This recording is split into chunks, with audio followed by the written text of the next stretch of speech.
Welcome back to FaceTime here on Capital Today. As always, you're joining me, Raj Arya, as we're going to talk about one of women's most desired possessions. That's right, women's first love, which is none other than jewelry. And who better than to talk about this fascinating topic today than our guest, Ms. Ng Xiaoyan, who is a Group Executive Director of Tomei Consolidated Berhad, as well as the CEO of De Beers Jewelry Malaysia.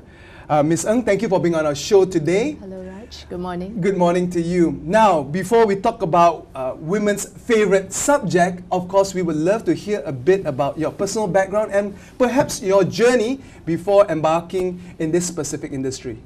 Okay. I was schooled in Singapore since young, and that was 10 years. And after that, went to school in United States. Had my bachelor's at Iowa State U in Ames, Iowa. So, and after that, I continued with the MBA program in international business. Yeah. Before coming back to Malaysia? Yeah, before coming back to Malaysia. Right. What was the area of studies which you focused on? For my MBA, I was focusing on family business. Yes, right. yeah, Very and also fascinating. international business. Right, combination of both, huh? Yes. On the international scene as well as on family business. Now, when you came back to Malaysia, what was the first job or industry that you immersed yourself in? Well, actually, I started with memory lane for a few weeks. Yeah, and I was very interested in gifts. Right. I loved the cards and loved the gift giving part. And then I got an interview with Sunway College. Yeah, yeah. And with a transition, I was actually doing some food and beverage, helping out a partner. Right. And that was in before Sunway College. And then I moved on to be the lecturer for the American program. Yeah, doing for the accountings and the IT part. Right. Yes. And that went on for about 2 years, and before I got married and settled in Jakarta. Okay. Yeah, that's when I started with the textile business and fashion. I learned from my in-laws and my husband. We are also in the manufacturing, dyeing, finishing, knitting of fabrics, and also wholesaling of the products that we make. Yeah. Wow, sounds like you're very, very well exposed from gifts to F&B to education to textile, and now finally perhaps finding your niche in jewelry? Yes, well actually being in textile gave me the sense of fashion. I took a diploma correspondence course about textile and fashion, so that built up my sense of trends and. That's right. Yeah. That's right. And it's quite interesting. So speaking about trends as well in jewelry, what are the trends like in the West and well specifically in Asia as well as in Malaysia currently? There are different kinds of demand, like whether it's more of like pure gold, or is it like 14K, or is it silver? Yes. After I come back to Malaysia to join Tomei, which is started by my father 45 years ago. Right. So I was involved a lot in the administrative and the setting up of the systems as Tomei grew from more than 10 stores to more than 70 stores now. So I have more of the back end, setting up the diamond training courses for them, and also for the system. And later I moved on to focus more on the gold division, and that was for the past 6 to 8 years there was the gold hike. So we were very busy running after that, the booming of demand for gold. It was flat for about 10-15 years.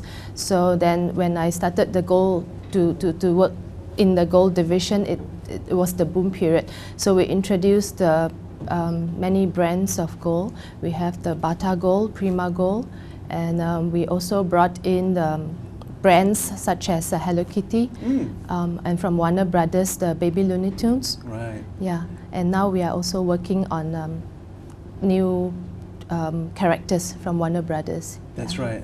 To appeal to a wider audience, perhaps a younger audience as well. Yes, a younger audience. And even adults nowadays, they love cartoons, That's collectibles. Right. That's right. It could be like limited edition where there's an intrinsic value attached to those pieces. Now, speaking about gold, for example, has the trends changed significantly perhaps from perhaps 20 years ago to how is it right now in terms of how people view jewelry? Yes.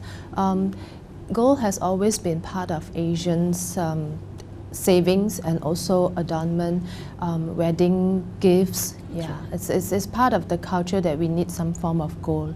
Yeah. So Malaysia is a good market for gold because Malays, Indians and Chinese, they have their own reasons of having to shop for gold, especially during the festive season. Yeah. If I'm not mistaken as well, India is one of the largest, if not the largest importer of gold in the world. Yes, yes, That's it is. right. And Malaysia is one of the largest exporter of gold. So there are a lot of manufacturings. Very interesting you mentioned that in terms of exporter of gold. In terms of resources, gold, I don't think we really have much compared to, I think, countries such as South Africa and other areas. What are the more notable areas where gold is discovered? We have a lot of gold from the bank who import them. So it's not a problem of resourcing.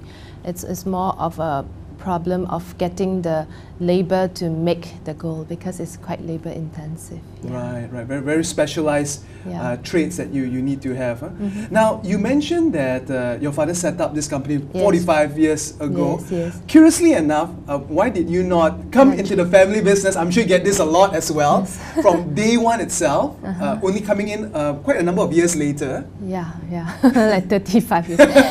Actually, Tommy is older than me. I mean, when I was born, that was already Tommy. That's right. And when I came back from study, there was already my brother and sister and my sister-in-law. Then and so I just thought that there are enough people with in 3 or 4 stores. So I thought, why not I just go out and try and do other things and but every step of the career that I've taken helps me to get to where I am. The backgrounds, the understanding of fashion, the understanding of systems, the understanding of speaking to people, grooming people comes from the lecturing. The understanding of brands, fashion trends from the textile, and also the dealing with foreign sourcing, such as dealing with GE for the medical diagnostic center that I helped to also set up. And all those, it comes like the demand for the healthcare. The people who can afford healthcare, who wants to go for diagnostic tests, they have a certain mentality different from people who just need basic healthcare. So all this brings to the knowledge of understanding people demand for higher end products. And that's right. It makes a lot of sense in that sense. By being exposed to different industries, different circumstances, different customers as well, it actually enhances you when you come into this industry because you come in with fresh eyes, right? Yeah, because it's like for gold, it's usually small mom and pop manufacturers, and from there you deal up to big businesses who do exports in textile all over the world, and also to GE, Siemens, and dealing with machineries who take care of people. It's just a lot of background in a lot of industries. It also helps me in the sense that when I come to do so the PR part for the company, I have knowledge to talk about almost everything. That's right, which is very important as well. Which is very important, yes. Because you'll be meeting people from diverse industries and diverse industries, I can talk about manufacturing, I can talk about retail, can talk about everything. Well, the thing with jewelry, for example, you mentioned that PR is one side, but it seems that you also have the acumen on the technical side as well. I would imagine it was quite difficult to pick up at the initial stage because of all the intricacies behind jewelry manufacturing, extraction, and the whole technical process of it. Well, it comes quite naturally because I grew up surrounded with Tommy. Because we follow our father around when he does his sourcing, and does have a small workshop. Then now it's a big business taken care by my sister. So we grow up with that, and on and off when I visit Malaysia. Over the past 20 years is visiting the factories, getting to know the people in the industry. So it's not really like anything difficult. I mean, looking at jewelry since young, it just comes naturally. Right, makes sense. Now, it looks like Tome is like, for example, a second generation business right now. A lot have changed, industry has changed considerably, so much more competition as well. So for example, with the mushrooming of all these other brands and outlets and so forth, how does Tome differentiate itself or position itself in the market compared to the rest? My brother, Dato' Ng Yee Peng, the MD for Tome Consolidated Berhad, he was the one who bring the business one step from just normal family traditional jewelry business. And then we have friends whose parents are in jewelry business, but they do not want to join because they feel that it's just a small mom and pop store. But my brother saw a lot of room to grow for potential, and that time he wanted to do more stores and to help with the sourcing, that we have more volume to source and to talk to suppliers. And he went on to expand the business, growing with Jasco in Malaysia, and KLCC, and to name a few very supportive landlords for the brand. So unlike others, you saw great potential in this, and from this it's more in terms of aggressive expansion. And then from there, it of course where you have size, you can enjoy economies of scale in terms of dealing with suppliers and so forth. My father, Tan Sri Ng Tek Fong, is the pioneer for introducing the standardization of gold purity for the market, so that customers can trust what they buy. And also my brother, he also go on to be bringing the industry to more international exposure by bringing the members of the Gold Association around the world for trade shows.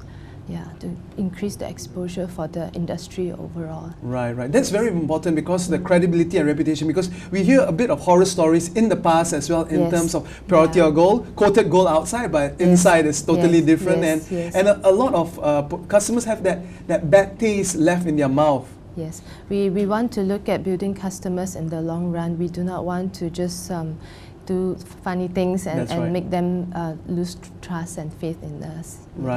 Now, in terms of the industry, there are some people who have mentioned that, like for example, gold trading or selling of gold, it's not a regulated industry. Or can you elaborate or share a bit more in terms of under whose purview it potentially comes under?